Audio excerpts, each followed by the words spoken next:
Yo zote ya ozolu bape yo pesa so idée nyopia. Yo vandande yo kabisa. Ah batabongo pesa ba idée. Yo idée nyopia. Ozana idée te yo idée ni. Ah moi mutabongo pesa ba idée bato ya vanne rabeta na bongo pia. On ba idée batabongo ka ozana lo lo bate. Besoin de photos consoler au courage. Vous consoler. Ben oui, j'ai aux armes de ça des armes.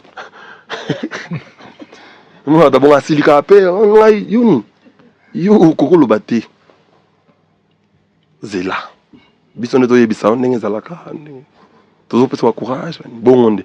Parce que comme mon mutabongo ah na ba shege asikela mtu. Asengi umbongo, asengi opesi ta fâché. Yo sengi ngala piote. Bilongo wala ngote me yemta sengyo aza à l'aise aoki matin oké koto kendaki na retour au moni le sous abetis na vitre no ndundundundu ils ont mona bongo normal après na moni na Londres na Copper Box abi na artiste oyo azolinga invité atangi kombo na yo ça t'a fait quoi le fait que vous êtes belé hein en tout cas il y a plusieurs artistes il y a Congo. Et parlant de Baouti na Wingé, par exemple, pourquoi tu penses qu'il ait fait le choix de Fabregas pour la Copper Box et puis dans Londres? D'ailleurs, alors bien dans miel, boya vient sur na boya été. Ah d'accord, c'est bien. Repan, nazo c'est la bango 10-20 ans après. Ceux qui viennent sur na vendre c'est miel au moni faire on a faut boya ma ben na boya été. Non, c'est la bango 10-20 ans après. Parce que na ebi système. Moi, je suis là. Na comprenant, na talanyo, na comprendre que non te. Pas si au faire anyo comme na wera ngamiel na zalate. On s'en parle. Bolingo wera pesa faire ngamiel la pesa ngona noté. Yanga ezaka da famille. Mais bolingo pesa faire. Tala bazala na ba passe ya ba galère jiba zobeta na poto bana mindele. Ba on a kimba ben musique makelele. Musique makelele la samba na oba shege me fera zalaka wana vie na Evenson ba souffra na makamu na bango lelo oya kina mamuna ye o atika na mazusa mamuna ye mutu oza na vision neti mielte okotika la no yuma ya libela ngai so ezake no Evenson le bigi na ko soutenir mielte po peut-être acha faire poids ye na nzambe so fera le bigi no on na soutenir mielte po na mona donc azaleki awera ocha ye na nzambe. Miel de son restera tel que moi je suis. Je ne vais pas changer. Sur les actes non, sans il faut fonder comme un mbele. Et je sais que non, faut na finga kulutu nanga wana to bene nanga. Tout le plaisir est pour nous de vous retrouver partout en train de nous suivre. C'est vrai que vous êtes de partout. Vous êtes en Afrique, en Europe, en Asie, en Amérique et en Océanie. C'est l'une des raisons que nous exprimons une grande jovialité, nos abonnés de BIMAF Télévision et de Max Congo News. Prière de nous aider à partager nos émissions, mais aussi à commenter et puis à suggérer quand bien même il s'agit. C'est l'émission L'essence des idées. Dans cette émission, nous recevons toute personne confondue. Il est vrai avec ses potes, avec cet analyste socioculturel, il y en a des analystes politiques. Je suis dans le Vuitton Bezone. Analyste socioculturel, un invité maison, un pote. Avec lui, on va parler de la musique dans toutes ses facettes. Nous sommes sans ignorer que ça nous reste peu de temps avec l'artiste Fally Ipupa Dicap, la merveille, 20 ans de carrière, avec le premier acte XX Delirium. Là, c'est du côté musique urbaine. Et au mois de juin, le 10 juin, nous aurons simplement XX Delirium 100% Rumba. On va en parler dans cette émission avec des détails très significatifs avec cet invité.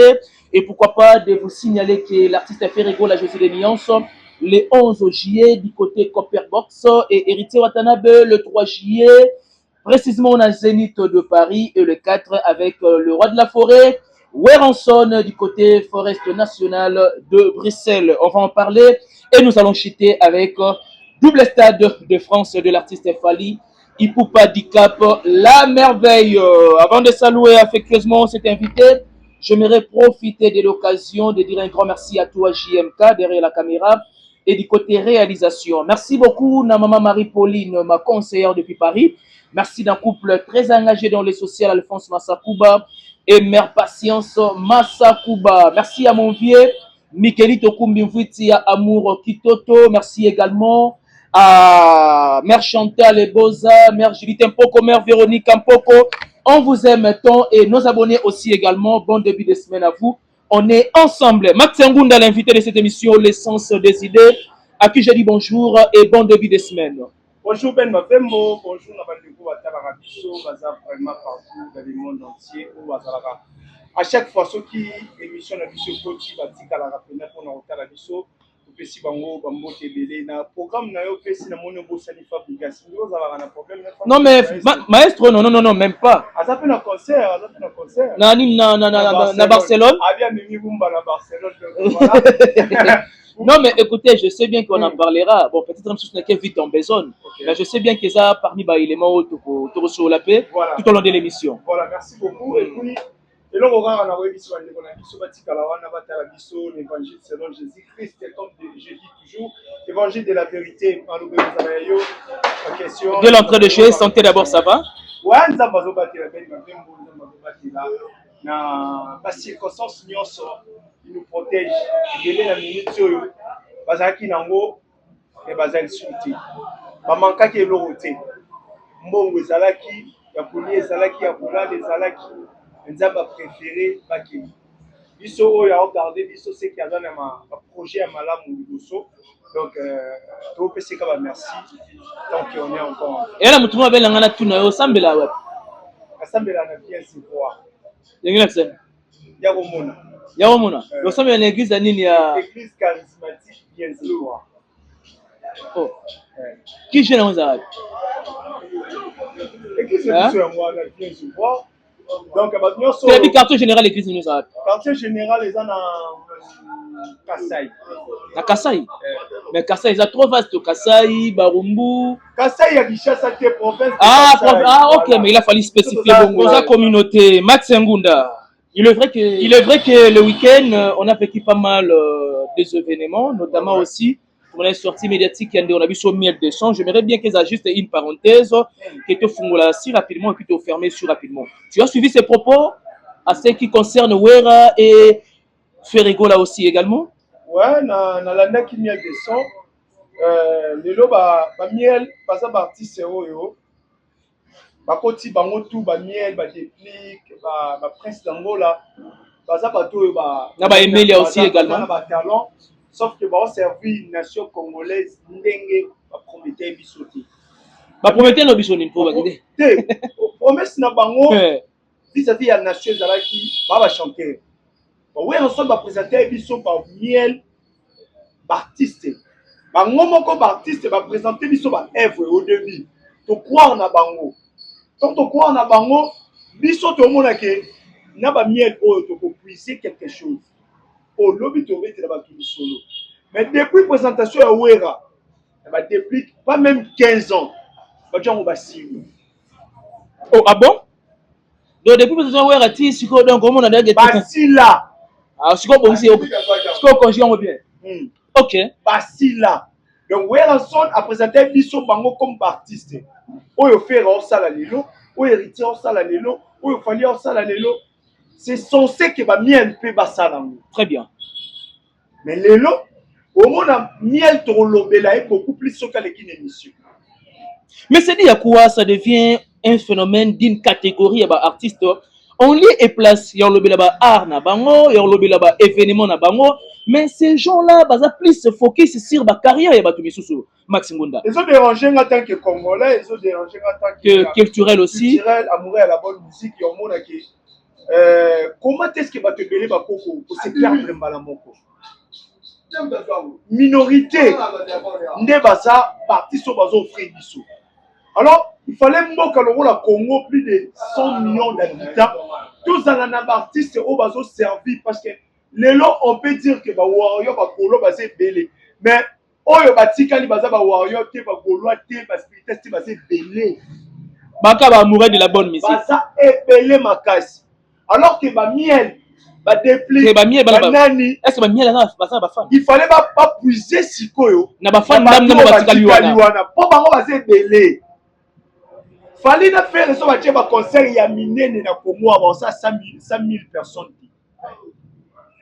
Ok, bien. 100 000 personnes venaient au tombeau. Oh, bon, stade de Martinique, combien de personnes? 120 000 à 150 000. Tu as 1 million de personnes. Ah, je compte bon ici. Kinshasa, tu as déjà plus de 20 millions. Parce que la capacité à réunir 1 million de personnes. Donc, pour dire que, mais dans le cas où constater on peut recommander. Mais quoi 1 million, ok. Bah, kokate, mon cher. 1 million de personnes, c'est tout. Mais on va dire qu'il y a un belé. Cela veut dire que les fans, ok, bien. Si vous êtes conscient de l'artiste, c'est conscient de l'artiste. Yango ba kokate ko salela ba o batikali. Donc ba comme il ba démissionnaire na musique. Démissionner. Donc ba démissionnaire na musique. Voilà, parce que belé. Bien de son yé ayo la exhibition ndenge wera alingaka faire ko le artiste nyonso. Qui te dit que wera alingaka faire ko le artiste? Oh, na spia na kosi biso. Akosi. Avanda na wera. Donc alingaka abeta ça dit abakola mafuta. OK bien. Na li solo ana bete zo forme. Miel avanda na wera te. Wera son bateau non bavanda na ye. Si balongwe, yana ba sujet musu wera partager na bango boité. Sikoyo, sensibilité wana o wera zalaka nango. Na bateau ya linga. Ke faire zati abeta li solo na miel. Pour époque ya miel, wera linga ka eta te koleka. Batu mususu. Mais tant un peu combo, pour nous tant un combo ferret. Faire coup na tie époque à faire kenda. OK bien. Époque où azaki na ba miel d'héritier, ba déplique, ba Fabregas, ba café room. Son na talibo, où alinga café room pour les miel.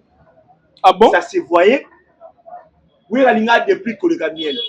Maïsika, à l'époque alinga déplique maïsika. Alinga Fabregas pour les miel. Héritier même coutou enfant chéri et tout. Et Android. Donc héritier amta hors série na il y a mon côté il y a la moi na ndako. Donc na ba veno miel de soso na tengika ba owana alo bateke weka lingaka eko linga Fabregas. Na bateau non boyaki na ba ndenge moko weka linga kiyo na miti. Siko fere wana. Est-ce que muto obete la biso ndenge weka linga ki fere za miel tout héritier. Mais kasi ba comment benga héritier mais je connais le wenge parce que héritier c'était ba marambo wana parce que héritier hors la caméra il prenait des décisions pour le wenge musique à maison anako siéger si c'est mon raison en suspension mais il y a memi na studio a siéger na classe ya suka il y a décision place miel avant de rater place bango tout ba koma rater héritier lo bango ba sa réunion à DT wera Elliot n'a fait un personnage Alice Baba. Ok bien, Max, parce que nous sommes toujours dans ces clans Wenge, j'aimerais bien que tu mettes les solos à Fabregas pour ça la sortie médiatique. Est-ce que tu as aimé? Tu as aimé ses propos? Merci personnellement parce que mon musique la mission. Ok. Mon cher, on a vécu des rivalités. Si c'est bien gagné, il y a eu rétablissement du courant. Voilà. On a vécu la rivalité dans Mboka la biso et tout, dans artistes congolais, mais il s'est limité beaucoup plus la musique. Na moni ba rivalité et tout entre artistes. Bah c'est limité, bah na estime morobo, bah na respect entre les artistes. Oui, c'est là que Bethany, mais bon, c'est pas la musique. C'est depuis que je suis né. Même mon artiste faible, le roi Fabregas. Ah bon? Ah bon? Bah, argument côté artistique, on s'appuyait place Oyo. Bah, miel, bah, comment? Bah, tout, baza. C'est moi la télé? Que place, bah, miel, bah, comment? Bah, fanatique. Il fallait pas s'appuyer. Artiste, on s'appuyait, voilà. Fabregas, ils ont rappelé héritier. Qui est à ça la sextape. On a éclairci le logo. Héritier au Tana à ça la sextape. En ça na sexe opposé qui est normal, la chose qui est normale d'abord. Et deuxièmement, héritier sextape pour aller bima la téléphone héritier. Donc ce qui fantasme héritier, quoi ça normal. A besoin en autres. Il y a moi si héritier na wata. Les gens qui va filmer acte na bango et ce qui entre bango mibale. s'il y a une personne qui est condamnée dans ma et ça Moutou a mis sa vidéo héritier de bande. On l'a jamais retrouvé? Non. Mais tozonga siko Fabregas aboti bana misato aboti bango na acte. Asala ngondeni. Non mais Max, il y a une différence. La moto qui va rendre public, la moto est privée. Est-ce que Fabregas est plus responsable que Basta ou Basta la rapport? C'est pardon? Est-ce que Fabregas est plus responsable que Basta la rapport? Parce que pornographe, ça peut être un boulot. C'est un domaine. Ça peut être boulot et moutou. Oh, bon? Donc, si on a lati bilamba na ye, asa la responsabilité na ye OM Fabregas a complémenté. Au moins que ben tout rappeler l'artiste Moussa na bango za ko sala biso musique. Non ko ya ko kitana ba banalité pour parce que ngam tu loranga. Na on le Fabregas a kita. Lelo héritier wana azo proposer biso quelque chose.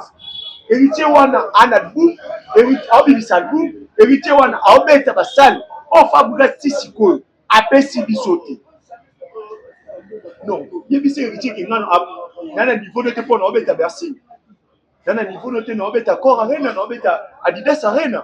Tu comprends que Fabregas a raison.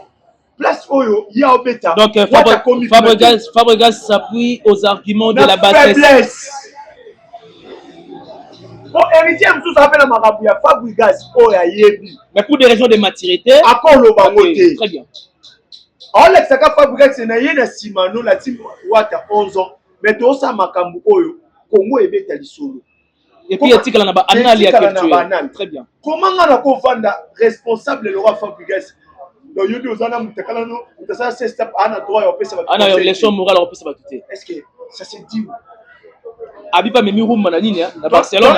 Dans la ministre. Abiba Memiroum à Barcelone. Dans la ministre, Mitaka Bango et Bima, mais Baos à la cama ministre. Est-ce que ce que Mitaka et Bima, ça fait de toi le moindre monsieur? Vulnérable. Non, même pas. Ça dit, ton société, on le les réseaux sociaux, il y a une réalité dans nous. Mais tu gardes un téléphone jalousement. Mais il y a on a un téléphone, on a copié WhatsApp, sans toutefois, il y a au courant, voilà. A copier iCloud, il y a un téléphone, et quand tu appelles le téléphone, donc comme il y a une sécurité pour vous, dans le domaine de ça là, et surtout dans le monde, il y a téléphone. Donc, et là, quand il y a un téléphone, tout ça, la race, c'est pour lapider ma bangati. Les lois, il y a une pression et même ils ont kufa. Parce qu'il y a Batu Baolobani. Après, jugement à Batu. Mais il y a une sous confidence. Le téléphone. Max Munda, Fabregas a mis room à Barcelone. Oh, mais ça, la date de Barcelone. Donc, c'est son style de vie. Mais en tant que culturel, avant toute chose, il faut quoi encourager quand même. Non, quoi encourager, c'est bien. Donc, encourager, au moins, encouragement, il y a Kani. Dans mon sali, un pas. Votre moni est fort. Très bien. Il s'est dit, bon, ça va, moni ou yo sali. Tu peux améliorer le bio au Komabo. Votre moni encourager. Donc, on va noter Fabregas à chaque date. À chaque fois, chaque date, à bien raté. Toi, encourager. Mais non, il y a. À quoi sert que Badat c'est la marque et puis il est Matalana. Il y a des artistes, c'est bon. Matalana qui est même tati na Badat. Pas le belaït. Quand on bête, tu montres pour qu'on a actualité. Pendant on bête à noter, on dit que on y a petit. Pour pas le belanga pe. Là tu as mes finalités zabou. Héritier Watanabe le 3 juillet. On a monté maintenant sur la Stade de France hein. Stade de France, les 2, les 3. Ça nous reste peu de jours que Fali et F Victime va affronter Stade de France. Une première au Congo, une première en Afrique francophone et puis Afrique centrale. Ça nous rend fiers en tant que Congolais, au monde a toujours un compatriote Moko Oyo. Le bas en héritier va tenir du Coupe du Monde de musique. Et là, maintenant, le rôle à Congolais doit organiser. C'est une fierté. Nous allons Ndeko, Otomo Naraye. Et mon boule dindi, il pas bango pe na makelele dindi. Donc, nous tout partager les cultures moko. Jour wana yo la fierté ya peuple africain. Déjà série avec mission tout ça là. Ils ont ici sur la top vente, il y a la meilleure vente. Ouais, voilà. Ils se retrouvent dans La huitième position, oui. On va varier beaucoup. Voilà pour la deuxième date. Hein. Première date, déjà, aussi là. Première date, tu vois, les carrières, il y a artiste et tout. Première date. Il fallait faire une stade de France là, ils ont pour englober ma carrière et artiste et Nyonso. Il faut pas envisager ce qu'on parle la défense arena. Donc, il y a malembe parce que à appels généraux, il y a musique congolaise. Oui, chacun son niveau. Voilà. Il y a des niveau. Il y a des niveau. Nous sommes dans la boîte, nous sommes dans le jeu, mon côté, ton talent, mon côté, ton étoile, mon côté, capacité intellectuelle, mon côté. Donc, nous sommes dans ça comme on est né. Parce que tu as la même classe, mais tu as la même styloteur. Le problème, c'est que faire chancer. Oh, comment ça? La chancer d'avoir un adversaire comme Fali. Adversaire, toi tu bénéficies na oya osala. Et puis bendara kombo na yo. Wana pena. Ou bien méchant. Fali a tourné l'enzela moko. Il est le seul artiste de la musique à Congo. A sali carrière sans effort. Un climat moko apaisé. Il y a une personne qui tombe en expression. C'est-à-dire sali carrière sans effort. Oui, a sali carrière sans effort. Parce que mais soit quand même un peu démonstratif. Tant que tu as sali carrière sans effort pour appuyer na isko yo, c'est un peu démonstratif. Fali Poupa abandi Doc FM. Faire avec ta salle à ta boutique en Europe. Ayo beta Élysée Montmartre. Faire ayo beta Élysée Montmartre na sima. Voilà beti Zénith. Faire ayo beta Zénith na sima. Mais ça peut y être, il faut faire la part des choses. Au moment la personne a un risque. La génération Oyo, la vie de la musique à Congo va faire ça comme chance. Beaucoup de personnes vont dire que ah pécho bon si na bande. Il faut pas moi na 2 ans 3 ans mo boye. Il faut na mutu moko boye. Oyo a un risque wana ya ko oser. Parce que eloko nyonso déjà celui mutali boso sali. Et puis balé na kaza na facilité. Très bien. So deba diverger eloko sili. Yo forcer le souté. Mutu aya ka nene idea ko diverger ndaza na problème. Il bosse sur les obstacles ébélés. Donc, Lélo, Soki Moukini, après 15 ans ou 5 ans, faire avec le Stade de France, et ça, c'est un problème. Après 15 ans. Parce que la personne qui a osé, d'abord pour notre pays qui est le Congo, pendant que faire un fini à 13 ans, c'est impossible. Même pas en rêve, c'est là où il y a. Impossibilité dans tous les domaines. Dans mon dit que oui, ça peut se faire. Et le bon ce qui était impossible aujourd'hui, mais il a rendu cela possible. Donc, et comme possible, ça c'est vraiment fort. Voilà. Donc le précurseur. Ma ferry, ma mission congolais. Sauf fallait avec l'église. Bangaba otikadi. Oh ah bon? Ah. Mais ça, fallait bundi pour la musique à Congo. Suivez les guides. Il fallait aujourd'hui les. Ça va renverser. Et l'entraîneur. Ça va renverser rôle. Mais tu mets sur la musique, tu commences à sur la scie là.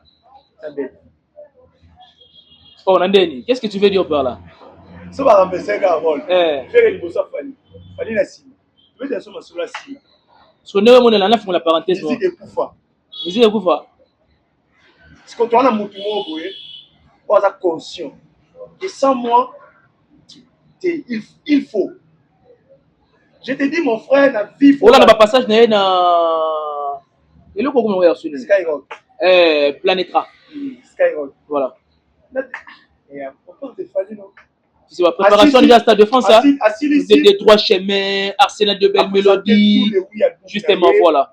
Puis, assis sur la question de la radio, il y a minene makasi pour dire que on les a fait. Ils ont vraiment fait. Oyo, bisona bino to ba chancer à la génération lelo, il y a vivre ba événement oyo. Ils ont papa sur à concert biso. Papa taboulé avec 7 Olympia. 7 Olympia. 7 et tout, nous avons tapé ça chiffre na. Mais biso to ba. Nous avons kiona. Il y a le coup de tête. On a 15 secondes il y a la vidéo. Na mwana na moko be na impact aibi keza na mobongo te à l'exception ta séquence attendez soit botama non te c'est pas de cassette ko zala OK comment boko zala na Ma Bible Zélite, voilà, c'est ça. Ces années-là. Parce que Abeti Masiki a première artiste où Abeta Zélite de Paris. Abeta on se connaît en 84, mais na talang. Mais ma vie on est zalate. Mais ce qu'on a autour chancé on dans la lelo, ils ont là to ka ba solo ba Maradona mais to mona Messi au Betabal. Na Cristiano Ronaldo. Des Messi. Il y a choix na yo Max Ngunda. Parlons du 3 juillet 2026 avec Héritier Watanabe Goga, messieurs, le chanteur na Zénith de Paris. Un mot par rapport à la billetterie, apparemment comme si et Calais Baptiste stop. Et Baptiste stop, c'est bon, son bagage. Parce que bah côté quand même moi. Na remarqué que moi un peu moins lent. Mélomane belé, t'es ba fan, hormis ba Warrior, bazaka excité na polémique. Ba Warrior. Hormis. Ah hormis bango, ok, bon ça déjà mis à part. Ba Warrior ba sala na bango ate au Kangamisu. Donc fallait tester défense, azaki en guerre na nani makile les a été fallait checker tête de somme. Donc Sotali réaction à Baspiritas na débit, na sikoyo mona ke tant faire autre bêta. Et si c'était moi mon bâti la biso bâti ba sombi mais ba sombi tena ba vena ba point ni guerre aussi. To limango ya apesi. Alors que ça comportement oyo c'est même à Spiritas faut pas bannir comportement là. Ça va comportement parce qu'on s'attendait à la double Zénith de Paris et double Zénith de Paris aussi. Mais à ce stade on ne peut pas espérer na double Zénith tango. Ça peut aussi être possible. Ouais, ça peut aussi être possible parce que c'est le 3 juillet. Le 3 juillet. Quand j'ai là tout le monde maintenant il ça va pas continuer au somba déjà champion et Dimaki voilà surtout ça aussi. Somora bien. Mais moi je m'attendais qu'ils allaient l'accompagner dans le clip. Parce que là on a Serge Peno, donc Papazo yo Kango déjà pour continuer et puis pour consommer artiste né et puis ça va nous force en ça la mieux. Pas pour filmer parce que les lots comportement ou na bato ba téléma na ba TV ba finga ba mama bato ana mwana e moko na mukia beaucoup là mais au finga liboso mwana e pourquoi il va ça la honte parce que ba éduquer les éducations mon pote quoi imprimer voilà à un moment donné ben j'ai au nord ici là là ba maramnyo ici là ba fallait on est aux allez imprimer alors et le cause important ça to accompagner artiste na misa na bango ba œuvre na bango promotion des importants. Promotion des importants, Max Ngunda. Là, on te dit Sirema, donc nous sommes dans un échange. Parlons du 4 juillet avec Ouéranson, le roi de la forêt. Forest national, on a combien de places? 8500 places. À mon avis, 8000. Oh, mais 8500 places, on a bon moment. Et puis c'est une découverte. Hein? Ça, on dit que tu es Ouéranson qui a 65 ans. Mais si ma ouéra ba jeune à 30 ans. Ate ba théâtre de gymnase ba kokate. Ba casino de Paris ba kokate. Pardon? Ngana di bongo te. Na bi ke apparemment comme si donc le roi de la forêt donc il prépare quelque chose. Adam a 65 ans. Mais elle a ma jeune au Babenga président. Babetane basala minene. Bango pe ba jeune na bango be wa président mais basala we ra be c'est impossible na ba carrière. OK bien. Donc c'est quelqu'un assez lié à dire félicitations. Oui, Ranson bala ba artiste oyo. So bozanaye na mboka moko boye boza béni parce que Ouéranson à cause de la limitation tant qu'un être humain baza na force de caractère moko pour artiste belé baza Ouéranson a tondi ça ba sal te po ebo yemba te po ça la spectacle ko ikaba tout et c'est dit à quoi ndo mona tondi ça ba son esprit état d'esprit nae azaka na négativité c'est un positiviste a dégageaka aura moko boya positivité bayaka kaka parce que ça ouéra oui la vision da oyeba le bien té ndé bango baloba même si le spectacle ko la bien té ah non attention non il y a des gens je vous dis spectacle les particularités il y a des gens qui critiquent tout est à ça na podium. Mais au moins que par exemple ça là mieux que hier. Mais en termes de popularité, tu as plein de coca. Azala toujours au top. Qu'est-ce qui fait que Mouto critique quand même parce que hier soit Vandi à Loba à sa négativité. Azo croire ne lo comme OM chose impossible mais on dit malamo fait salir. Oui, Azam modèle. Azam modèle. Weranson un modèle, Weranson informateur ou soit un encadreur la musique si rapidement. Donc bateau bazala na ba ben informateur parce qu'on ne peut que former à quelqu'un qui n'a rien du tout. Va façonner à toute pièce. Donc il n'a pas centre de formation, vous avez une intelligence. Quelle est la nuance qui existe entre former et encadrer? Encadrer si rapidement. Voilà, encadrement, non le baquet artiste moi ça déjà artiste nanda. OK. Ayeba après c'est justement orientation. Mais former. Ça dit vous voyez l'autorité. Voilà, mais on a un art na yo. Oye sikoyo de a quelque chose de ko timbutu mbutu na sens. Na ya. Déjà net au tamabu. Déjà déjà quelque chose à déposer sur nous. Non, on est créé. On est créé. On est sans savoir, mais on est avec la sagesse. Tout ça déjà nango. Non, on est créé. C'est là. Tout ça déjà na potentialité mon bonza ba cheka na biso. Ba don, ba talent, faut terminer. Vous me parlez du talent, mais vous ne me parlez pas de la connaissance. Parce que la connaissance est acquise. To boucler, eza moulaye le ro. Eza samba la kata samba. Ouais.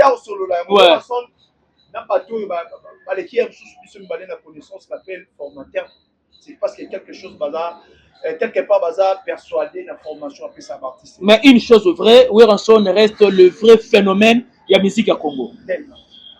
Chito avec Ferrego là en 1 minute 30 secondes. Copperbox. C'est pour le 11 juillet. Ah, Copperbox en Afrique d'ici, papa. Il y a Angleterre. Il y a l'homme. Frère Salioni. C'est pour nous regarder un peu la concert en Afrique. Puis en Afrique, c'est reporté. C'était prévu dans le mois de mai, mais c'était reporté. Mais bah, on a mis. Et c'était prévu en avril, pardon. Et c'est ce qu'on a mis. Namoebi date. On va faire. Aucune idée, mais on a mis qu'il fallait mettre la main. Parce que yo. Il y a un moment où on a attendu pour le payer. Copperbox, ouais, il y a Angleterre. Ils ont combien 6 000. Ils ont 6 500. C'est tout le monde. Tout le monde. Hervé. Anga Batari. Tout le monde. Donc, c'est là tout le monde. Mais là, on va pas ça va pour au vote. On aime.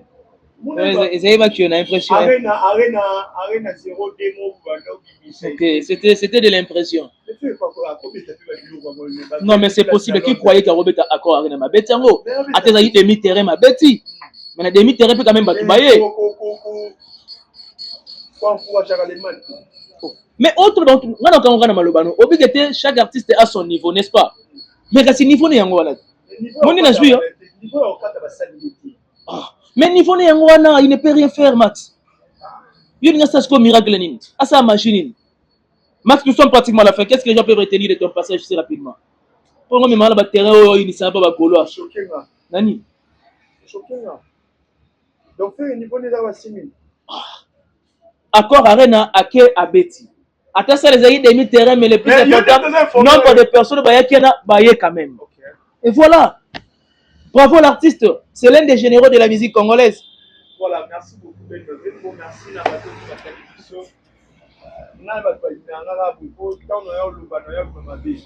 donc voilà, merci déjà. Pas consommer l'artiste. Souci la mission Zali, bateau va continuer et au sala bien. Au sala bien. Et là, il n'a pas c'est mon désert.